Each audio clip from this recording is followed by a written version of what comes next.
Hello and welcome to the Today's Homeowner Weekly Podcast. We're here to help you with the challenges we all face as homeowners. I'm Danny Lipford. And I'm Joe Truini. And each week, Danny and I are here on the podcast to answer any and all home improvement questions. And we want to hear from you.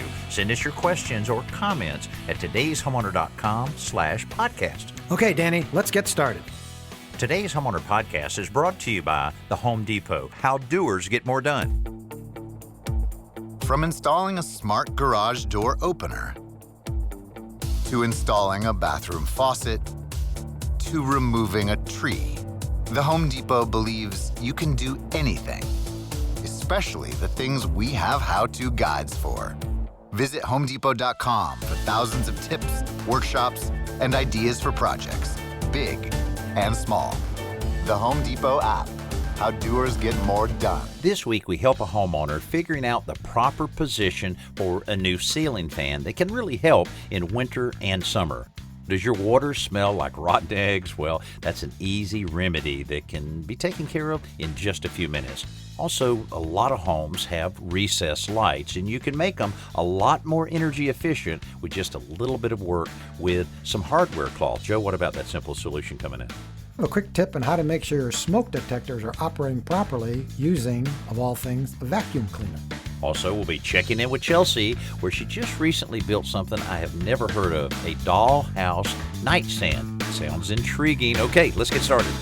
Joe, we had a situation recently, a friend of ours, and I'm not going to mention his name because it's a bit of a sensitive water issue that he's had, because you know our director of photography that's been around for a long, long time with us, and he took on a very ambitious remodeling project where he bought a home, a big fixer-upper, a lot of work that needs to be done. Well, once he got started on it, he found out that he and his wife were expecting a new baby. So, boy, the pressure was on then. So then the due date and the date of completion starts lining up, and he knew he had a lot of work to do. So he went very hard on it. He's been working so hard on it. They did get moved in here just a few days ago, and they did have a beautiful little baby girl. So everything's going well on that. But during the course of right at the end there of, getting the house ready to move into and so forth, he had quite a few problems with his plumber. His plumber had some drain issues. There was a number of water leaks. He couldn't get the plumber back. It was not a good situation, so he took on repairing a lot of those water leaks on his own. Okay. It was, we were there to try to say, hey, we'll help you any way we can, but when the leak springs, you grab your water cutoff tool, you turn it off, and then you try to fix it. So his wife, right at the end there, he said, was kind of doing a little intense nesting. So she was going in and out of the garage, bringing boxes in, probably working more than she should. And he was doing a lot of things. It was pretty frantic and so forth. And he heard her say that, we have a water leak, or he heard something about water like that. Right. So he says, so he went and grabbed the cutoff tool. He started heading out the door. And she goes, where are you going? He says, well, I'm going to cut off the water. She says, no, it's my water broke. Take me to the hospital. So you don't need a cutoff tool for that. No. So it was funny. Yeah, I'm sure at the moment it was quite a bit of confusion. But I had to ask the question. Were you relieved that you didn't have to fix a plumbing leak and that you had someone else that was going to deal with this particular water issue? He chuckled a little bit, but good for them that they're everybody's healthy, everybody's fine, and the house plumbing is working just fine. So as is his wife's, I assume. Yeah, and his wife is doing well. Everybody's good. And they got a beautiful little girl, and best of luck to all of them on that. And like I say, I'm leaving out the names because it is a bit sensitive, and wouldn't want people coming up to them and laughing at them, even though they probably still will. Hey, let's get right to some emails right now. We'd love to get one from you. todayshomeowner.com/ask. That's what Tanja did in Georgia. Hi, Danny. On your television show, you helped a homeowner lime wash her brick home, and it looked great. There was no mention of a sealer to protect the finished brick. Is a sealer necessary? If so, what did you use? I'd love to whitewash my home, and thanks so much for your help. It's truly appreciated. Well, Tanja, I'll tell you what, the material we used on that is something that we used before. First of all, no sealer, and this is an important part of doing anything to a brick wall. It needs to breathe. You have a lot of people that'll go out there and put latex primer and latex paint, and you're sealing off this material that really needs to breathe. That's not the way to go. What we used is a lime wash material, this coating that's formulated for that very thing. The name of it is Romabio. Now that is Romabio, and we've used it a number of times, and it's just one coat. You can spray it, you can roll it on, you can use a brush, you can do just about anything. But what it's doing is actually coloring the pores of the brick, but leaving it to where it can still breathe. I'll tell you what, the house that you saw and what she's referring to is a house that we did recently on the Today's Homeowner television show. You can go to our website and find out exactly where you can see it. And it's amazing. I'm telling you, this entire outside of this house was whitewashed in about 12 hours. And it looks fantastic. And then the homeowner wanted to go back and, kind of remove a little bit of the stain here and there on some random bricks. Boy, it turned out just fantastic looking. So I would go with that route, but don't seal the brick. You need it to continue breathing. I see that all the time. And, Joe, people, they get tired of brick. They want to change it. And then they go put the latex paint on it. They're going to have some real problems around town here before long. Yeah, then we'll get a call. The first call was, how do I paint brick? And then a year later, we'll get a call, how do I remove paint from brick? Exactly. Yeah, but that's the great thing about the whitewash you use. It doesn't completely seal the brick. And it gives it that sort of, I don't want to say an antique look, but kind of like a pretty rustic look, especially when you can scrub off some of it. And you have quite a bit of time to scrub it off. You don't have to scrub it off immediately. That's right. So some of the bricks look a little more weathered than others. So yeah, it's and I'll great tell you, look. the contrast then, as we did on this house, to come back with some really nice stained shutters. Right. Yeah. And they were not rough. They were cedar, but we used the smooth side of the cedar. It really turned out well. Now, you can go to todayshomeowner.com/view and see over 500 episodes of Today's Homeowner. But also, if you'd like to go to Roku, Crackle, Xumo, Pluto, or we have our own Today's Homeowner channel on Samsung and LG Smart TVs. So not only can you see that episode, but hey, you can hang out all weekend and watch over 500 of those episodes. All of those are available for you right now. Joe, let's get right to the Today's Homeowner hotline. Melissa is in Minnesota. Melissa, welcome to the show, and tell us all about this idea that you're having with the ceiling fans. Okay, we have a 20 by 20 living room, and one side of it is all windows looking out to the back on the pines, and the other side of it is where we have a television and our couches. The house is a slab house, and so we have done everything we can to maximize the efficiency of the heating. One is turning off our floor heat because it's too expensive, and now need to install a ceiling fan to help the air circulate down towards us. It's a really large room, but we use probably a quarter of it as a seating area, and it's not the same side where the registers are. So my question is, where should we hang the ceiling fan? Directly over where we sit, or close to or over the hot air registers? Well, I'll tell you, this is one of those situations you can get a lot of opinions from a lot of people. So I'll start with mine, and I can guarantee you Joe has an opinion as well. First of all, a ceiling fan is pretty predominant. It's pretty big, and if it's not centered in the room, to me, it always seems out of place. And if it's centered in the room, particularly what you're talking about is reversing that so that it moves the hot air up and allows it to return down where the area you're occupying by moving it to the ceiling and down the walls and back to you. That being in the center is going to best serve you from that standpoint and all areas of the room. Joe, what is your thoughts on that? Yeah, I had the same idea. I would think the center of the room is where you'd want it, Melissa. And these heat registers are in the ceiling, right? Not in the floor. Correct. And will the fan have a light as well, or is it just a fan? It will have a light. There's no ceiling light at all. Okay. That's another reason to put it in the center of the room, I believe, because, this way you have a even lighting in the middle of the room. It's not going to affect the registers that much, and you know enough to reverse it, right? In the winter, you want to reverse the rotation of the fan. Yep. So it's blowing up and recirculating that heat. And you said that it's expensive to run the radiant floor heating. Is this electric radiant floor heating, or is it hydronic? Yeah, the house was built in 1993, so it's older technology, and It's wonderful, but doubles our heat bill. Yeah, because it's electric, yeah. And that's a big room to have electric radiant floor heat. Typically, electric heat is in a bathroom or a smaller room, a laundry room, right? If that was hydronic, meaning hot water being pumped through that floor, And that would be ideal. You wouldn't have to worry about it. But regardless, I agree with Danny. I think putting the fan in the middle of the room, especially since it has a light, is the way to go. And Melissa, have you already purchased the fan? I have not, and we're waiting for the contractor to come and do an assessment, but I was thinking, well, maybe I could just because of all the issues with ordering things. And when I talked to the manufacturer, they said, oh, it's going to be dictated by how the room is constructed. So basically, it has to be hanging in a stud, or I can't remember what the correct term is. You have attic space above it, I assume. There is an upstairs, that it's a room upstairs. It's 2 levels. Okay. I would certainly invest in a good ceiling fan. And most of them now have the remote controls, and you'll be surprised how convenient that is to have it so that you can turn the light on. Sometimes you can even dim the light, and then, of course, be able to change the different speeds and direction of the blades by using the remote controls. Always a good thing there. Right. The other thing I want to add, Melissa, is make sure, is this a standard 8 or 9 foot high ceiling? It's not much taller than that, right?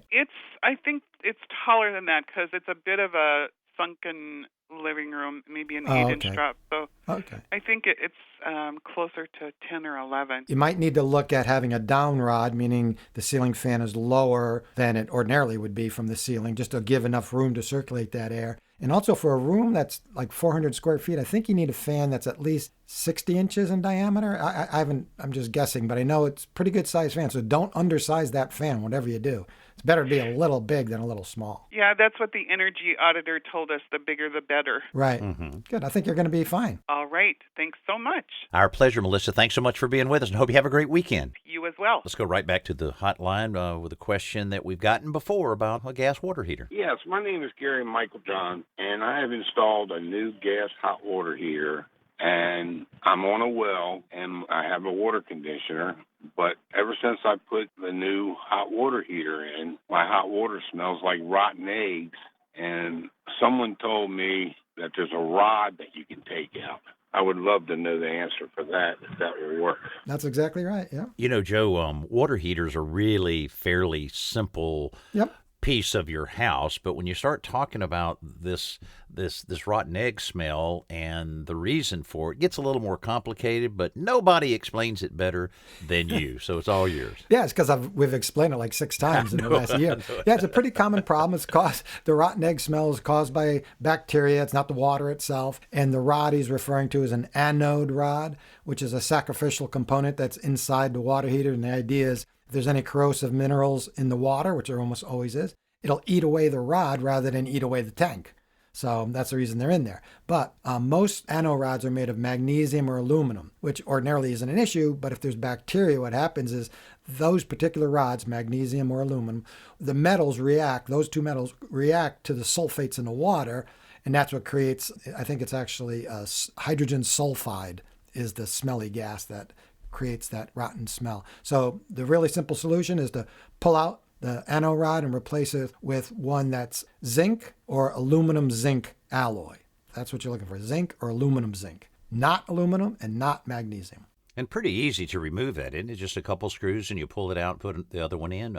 Probably pull that one out so that you're making sure you're getting the right kind before you go to the store. Right. Now, if there's not sufficient head space above it, sometimes, these are installed at the factory. And if you happen to be in a crawl space or a basement with a really low ceiling above and you can't get the rod out, they do actually make rods with a little bend in them. So you can kind of crank them like into a dog leg shape to slip them in. So either way, worst case scenario, you call a plumber. It shouldn't take them more than an hour to do it. But this is pretty, follow the directions from the manufacturer of the water heater. But yeah, you should be able to replace it yourself. Danny Lipford here along with my co-host Joe Truini. And we get a lot of calls about a lot of different things, and one call we get quite a bit is about sounds. We live in kind of a noisy world. You have planes, you have trains, you have a little bit of everything.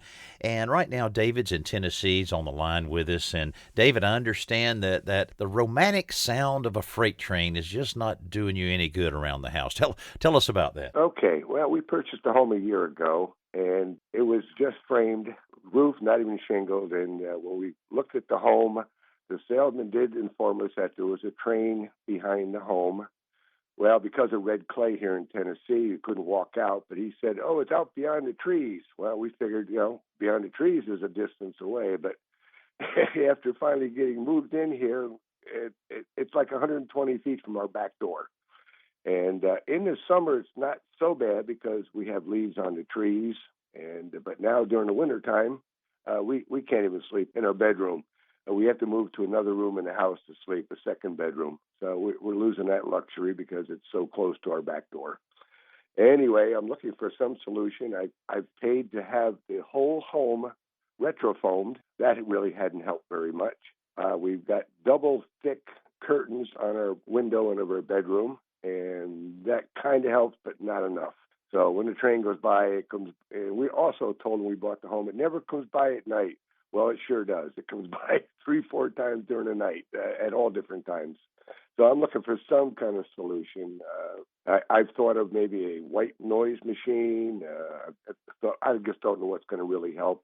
I've also inquired about the Indow soundproof window inserts. Not sure because nobody will guarantee it that it's going to help, and it's quite a cost to do that. Well, boy, you just went down the list of everything I was about to suggest here.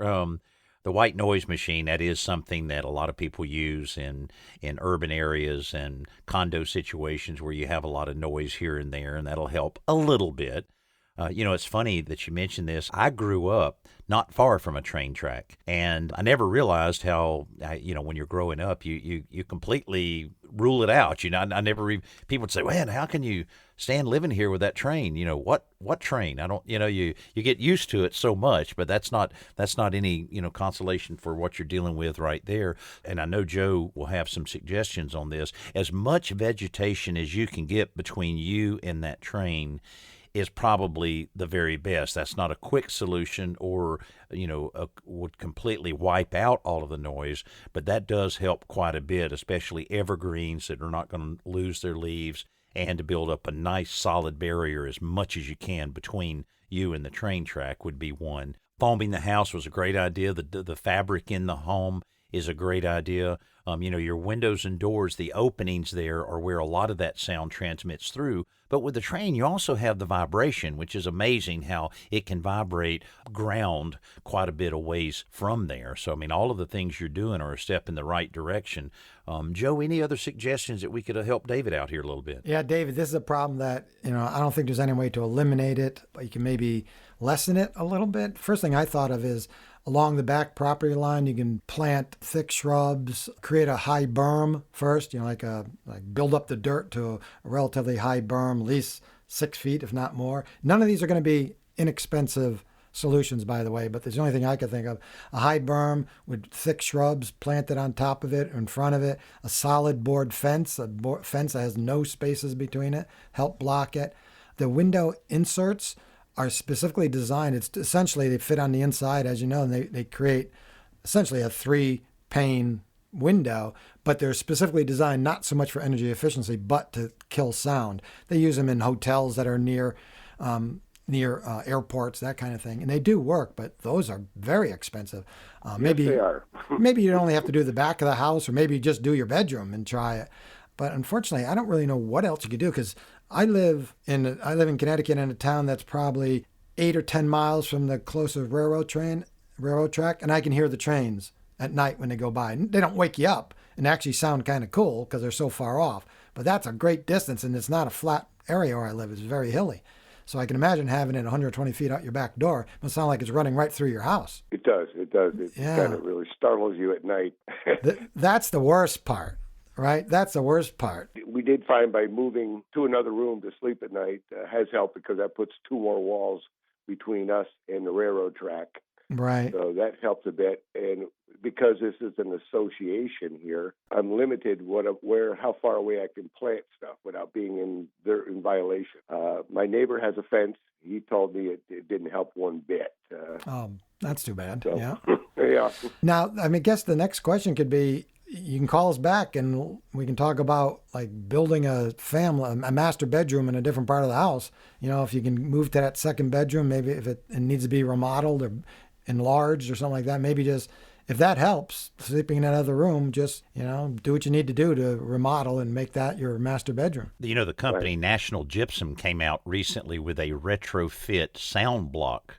And it's a very interesting material that is basically a drywall material that you just put it right over your drywall. I mean, it is drywall, but it has a bit of a membrane on it that's a soundproofer. It's, again, an extreme thing to maybe utilize just in that master bedroom, but you could go to nationalgypsum.com and read about this material that they just released just last year. Nationalgypsum.com, okay.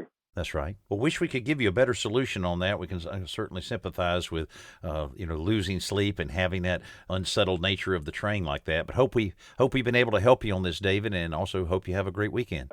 Same to you. Thanks very much for giving me the opportunity to speak with you. Oh, absolutely. Anytime. And if we can help you any other way, just let us know. That's one of those things you really think about. I mean, I think back when I was a kid and that train would click along and you would just hear it and you just, didn't everybody have a train next to their house? I mean, that's the way you grow up thinking about it, and never really had any trouble with that. So your brain does adjust to certain sounds, but this sounds like it's way too loud, and it's like a hotel I stayed in one time, and I checked in and I saw that they had earplugs on the in a little plastic bag on the nightstand. I went, okay, this isn't a good sign. This is not a good sign.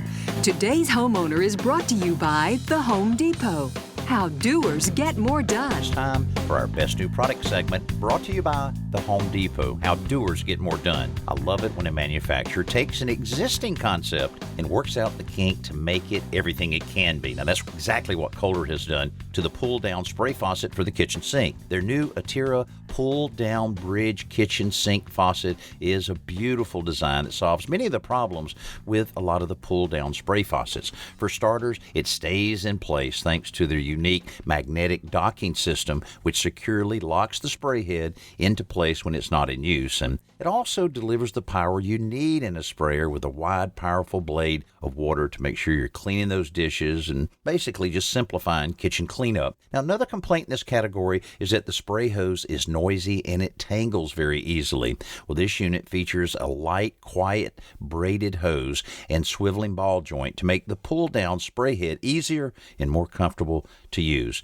And the spray face features an easy-to-clean surface that withstands any mineral buildup. So for more information on this Kohler Attira two-handle bridge pull-down kitchen faucet, head over to HomeDepot.com. Right now, we're joined by Chelsea Lipford-Wolf to talk a little bit about the latest project on Checking In with Chelsea. Chelsea, this note I have here, dollhouse nightstand. Okay, you've been keeping this one secret from me. I have no idea what you're doing here, so you have some explaining to do. You haven't noticed your tools are missing?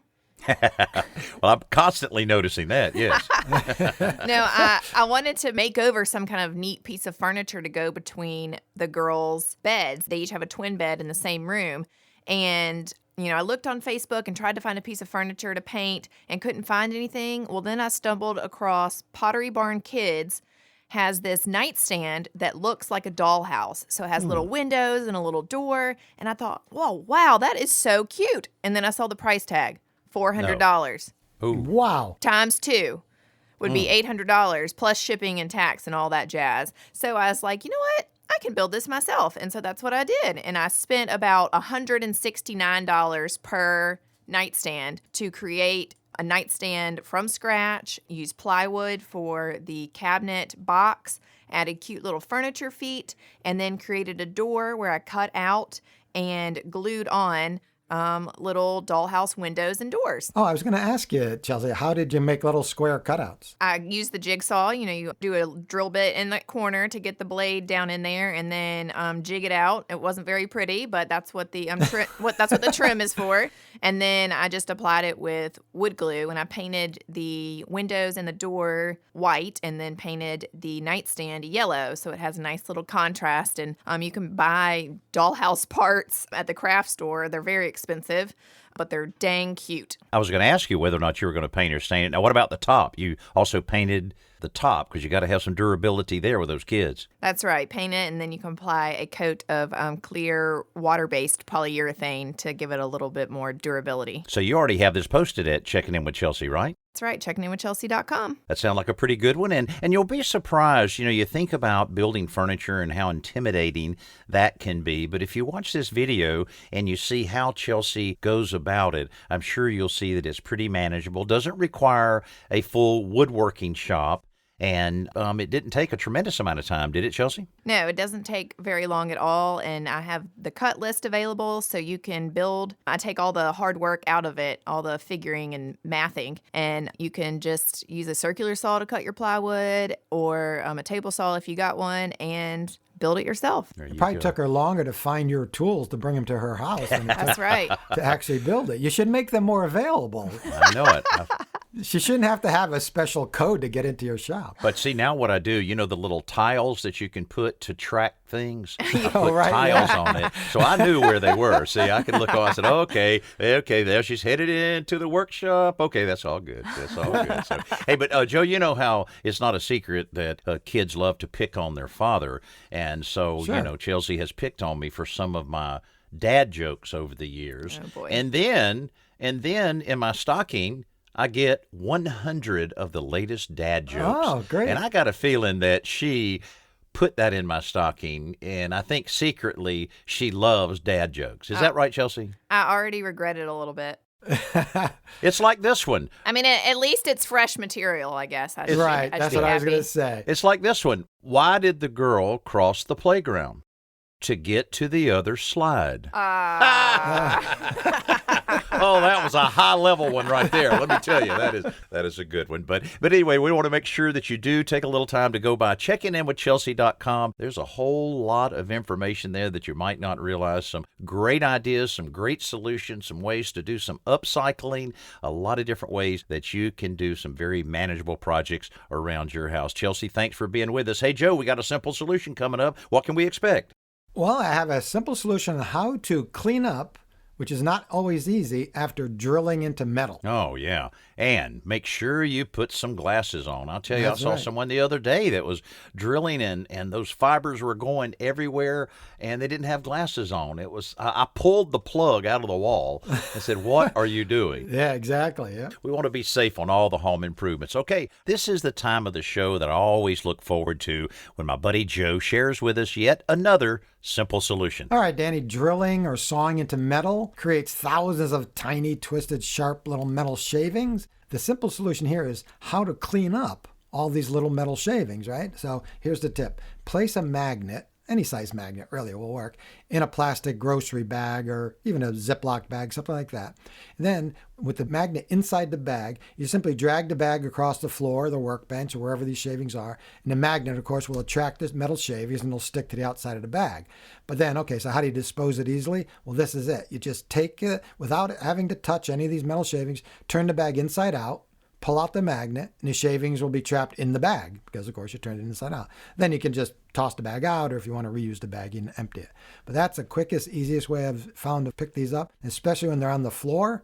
Because if you happen to be walking through and you only have socks on or something like that, you can really, it's no fun pulling metal splinters out of your feet or hands. You know, it's really amazing how magnets can help you in all kinds of different ways, Oh, yeah. out on the job sites. A lot of carpenters are really inconsiderate about dropping nails. You drop a nail, well, they're not going to bend down and pick the darn nail up. Well, if you're doing a remodeling project and you have a stray nail here and there, it can create all kinds of havoc here and there. And the little roll-around magnets with the two little wheels on it. Right. You might look around, so there's no nails here. And you take one of those and you run it around and you're hearing that tick, tick, Yep, that's tick, right. where it's pulling it right out of the grass or the gravel or wherever. And I can't tell you, how many times I used that when I was building my house, and I can't think of one single nail I got in any tire at any point. Oh, good. Because it's just taking that little bit of time to do that, plus harassing the carpenters about not dropping the nails. But And you get to reuse the nails. yeah, exactly. You get to reuse the nails, of course. Yeah, that reminds me of a terrible, terrible trick that you can play on a framer. I don't know if you've ever heard of this.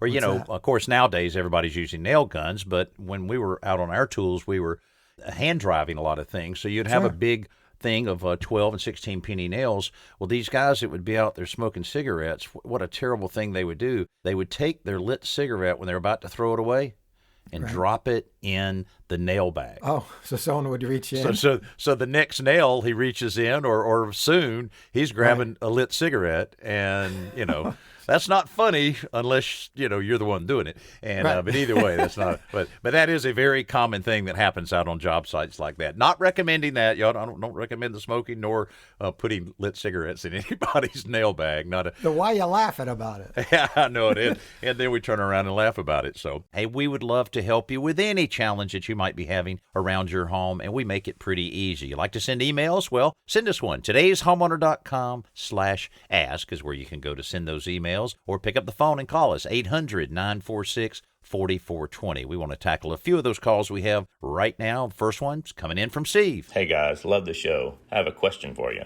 My wife and I recently purchased a new home about 6 months ago. Our master bathroom has a tile shower. When I cleaned it for the first time, I used a general type of shower cleaner like Kaboom. Ever since then, it has left this white haze on it as the tile dries. I've tried numerous different cleaners since then and cannot get that hazy look to come off. Do you guys have any tips, suggestions, or ideas of how to get it looking normal again? Thanks. Boy, I tell you, that can certainly be frustrating when you just can't seem to get away from that haze. Of course, when you try one thing and it doesn't work, well, maybe try something else. Joe, your fantastic ceramic tile book that you did, I'm sure you had to tackle this issue a little bit. We did. Yeah, actually, sometimes the haze is caused by grout that wasn't completely cleaned off of the surface. So if it's just water spots and soap scum, of course, you can use any commercial tile cleaner. We often recommend Tilex or Bona, B-O-N-A, makes one called Stone and Tile Spray, or you just scrub it with white vinegar and a scouring pad. But if he's tried different techniques and it hasn't worked, I suspect it's haze that's left over from the grout that wasn't completely cleaned. So you will have to get, I think they're just called grout haze removers. And they're commercially available. Aqua Mix makes one. There's another one called Haze Be Gone. And these are specifically designed to remove the grout haze. So I think that's what he'll have to try, one of those. Yeah, that's really a challenge when you have that. Let's go right back and see if we can help another homeowner here with a call. This is Ed. Laverne, Minnesota. Got about 9 can lights. I kind of wanted to know the proper way to seal them off for energy efficient. Thank you. All right, sure. Well, the recessed lights, we say from years ago, because LED lights now have taken over that type of lighting, which is still a great way to have task lighting or even lighting throughout a room.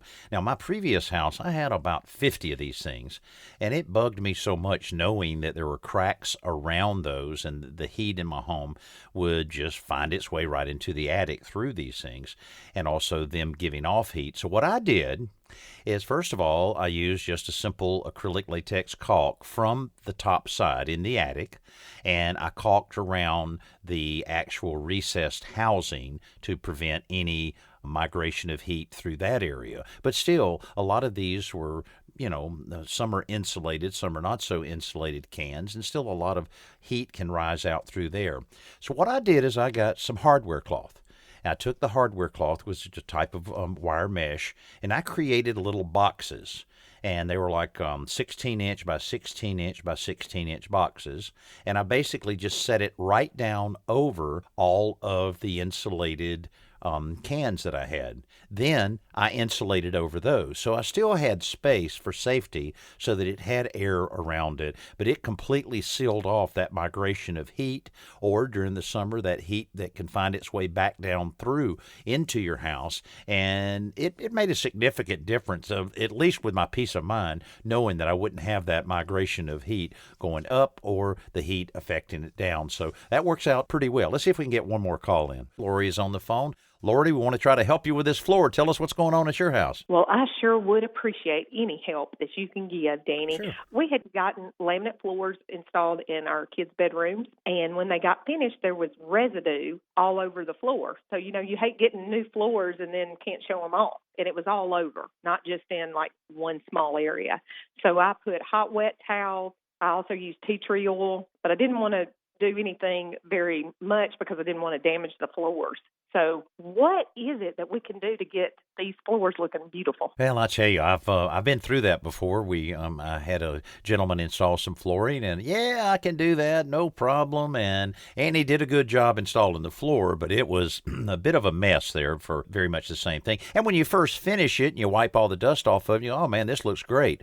But it seems like each day after that, maybe a little bit of dust gets caught up in some of the residue. It starts looking worse and worse and worse. And one of the things I found when you have something like this is to maybe try several different things that are fairly passive. What you don't want to do is anything aggressive. Of course, no sanding, no scraping, anything along that. But something that I found worked out pretty good. One's called Goof Off. Goof Off. And what's the other one? Goo Gone. Goo Gone. Yeah, Goo Gone and Goof Off. I don't know who makes all these names up, but but those things work pretty well. Still a lot of darn work, and get you some good light on the thing there. And I would even say maybe even get you some knee pads for crawling around on that floor, because there's no way of doing it without getting right down there in it. But I would try those two and just check it out and see. And what usually happens on something like this, you'll find one and go, hey, that works better than this for whatever reason. And then you can just start at one end of the room or go a plank at a time. Once you get it all clean, it'll be easy to keep it clean. People will say, don't worry about it, it'll wear off. Well, it won't wear off.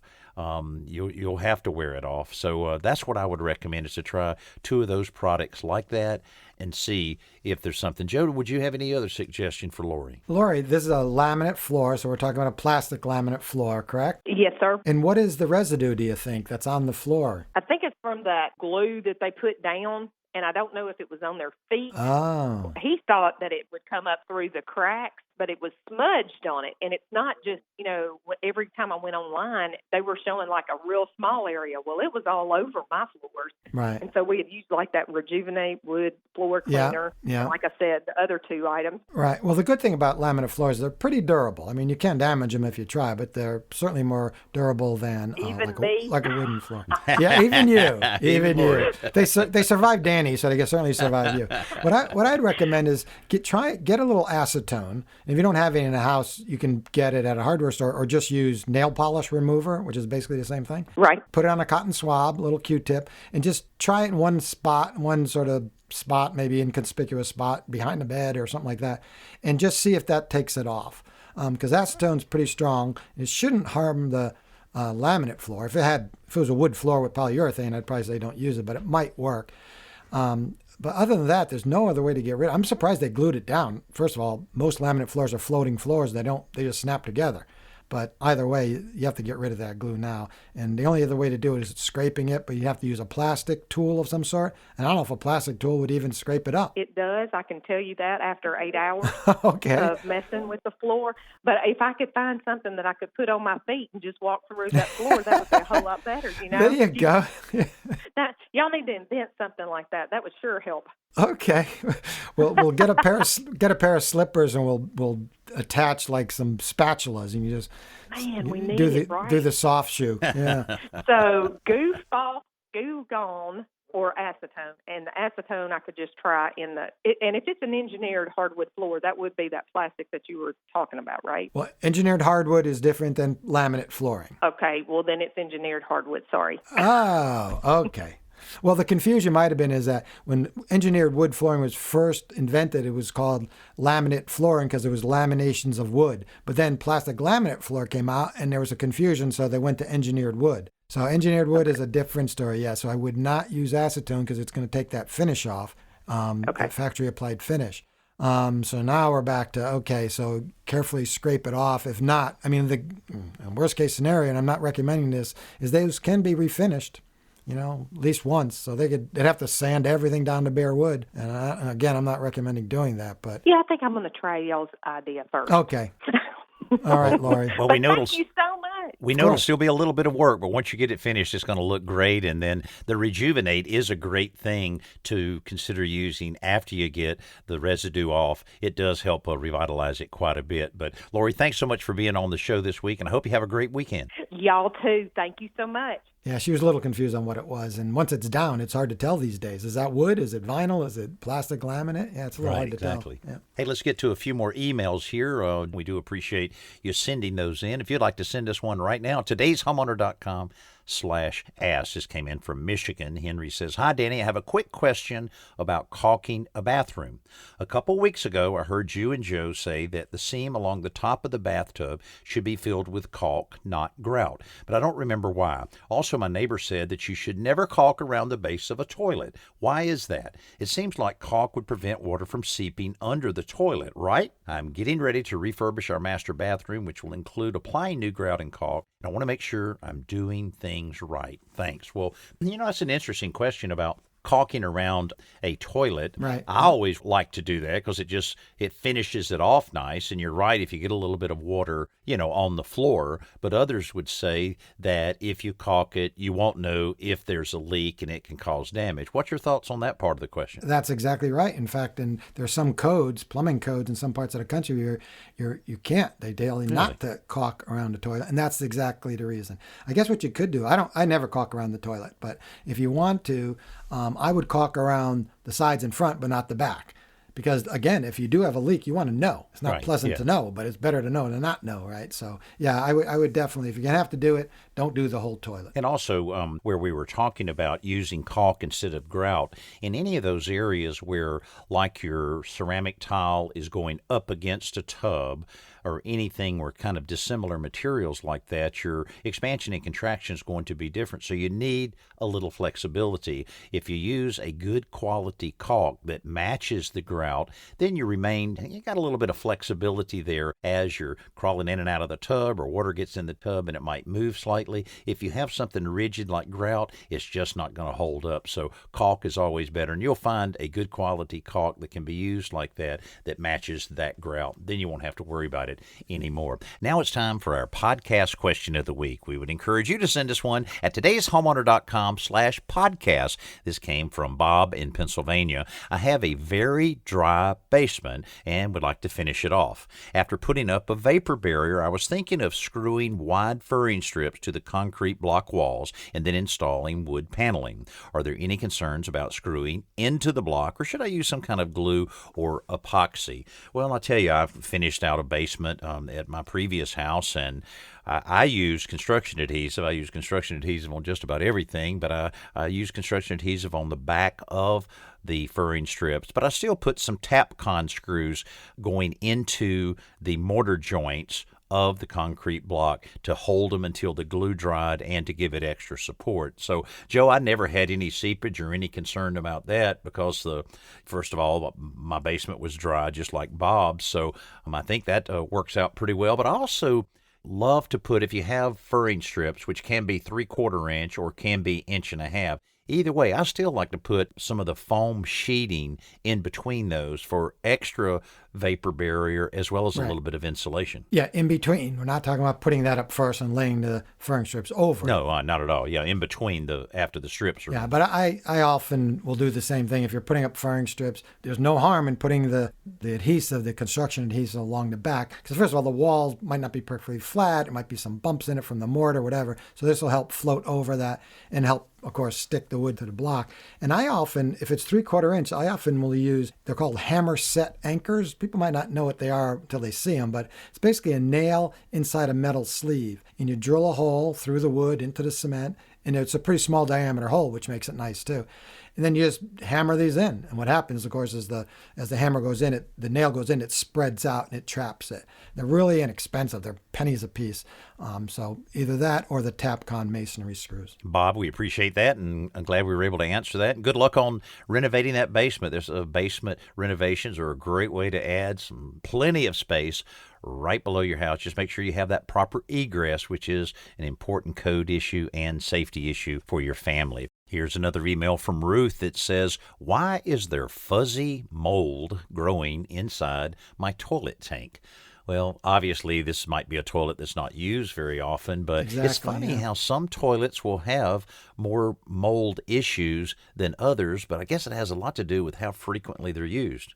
Exactly, because mold is a fungus that thrives in dark, damp, moist places. And so what's more perfect than the inside of a toilet tank? But you're right. If you're not using it all the time, not flushing it all the time, it builds up more and more.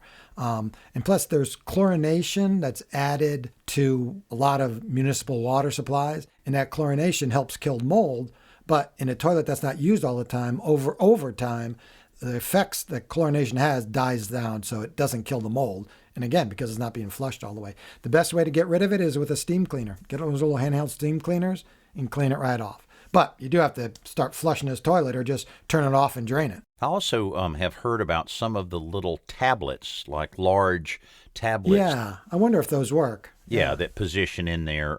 They say they work pretty well, but you still have to flush the toilet from time to time. Right, So if you have a guest bathroom that you're not using very much, you might have to kind of swing by and flush it every now and then. Joe, what about that simple solution? What do you have for us now? All right, Danny, this is a simple solution regarding smoke detectors. And everyone knows how important it is to have smoke detectors in your house and make sure they're operating properly.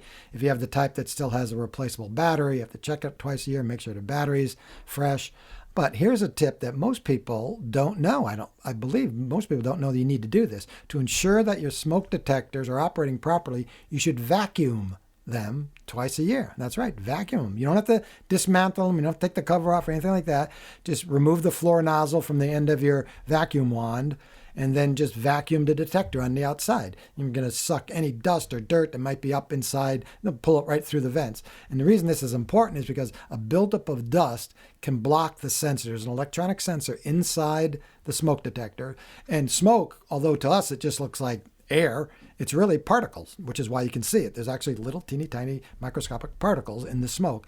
And when it goes through this sensor, it blocks the sensor, the light in the sensor, and that's what causes the alarm to go off. So if this is covered with dust, it's not going to see those particles in the smoke. So to make a long story short, vacuum your smoke detectors. Hey, and that's something that you could do right now. I mean, it wouldn't take long at all. You don't have to disassemble anything. Just go ahead and do that. I mean, it's definitely going to help make sure that unit is working properly. Of course, a lot of things have changed with smoke detectors over the years. Like right now, they tell you that if your smoke detector is over 10 years old, it needs to be replaced, the whole entire unit.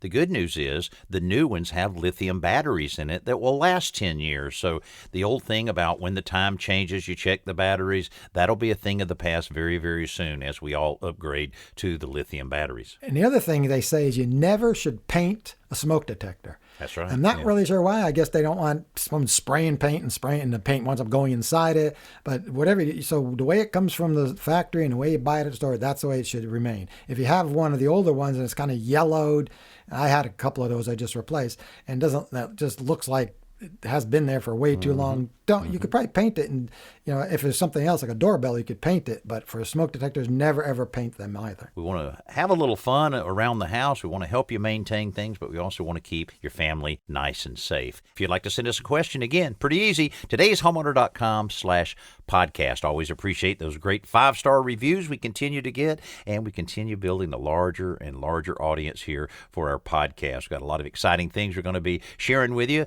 as the months of this year roll along, and would love to hear from you at any time. Thanks so much for being with Joe Truini and myself, Danny Lipford, on this Today's Homeowner Podcast.